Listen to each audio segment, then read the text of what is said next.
What's up, you guys? For today's video, we are going to teach you how to download YouTube videos so that you can view YouTube videos offline.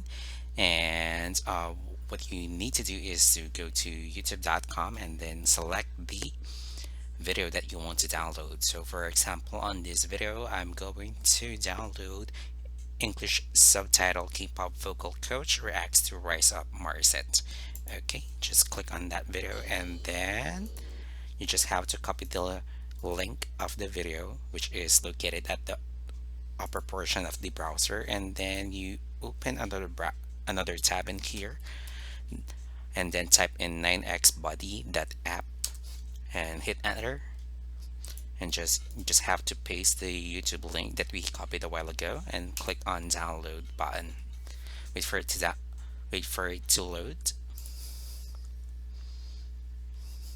and then you have to go to the bottom part of the web page, and you can see in here different links wherein you can download the video in different formats. You can download it in MP3, MP4, WebM format.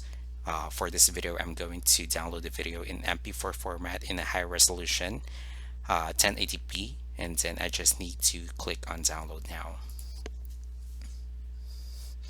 and then there you go, and then just click on save button, and there we go, it's already downloading.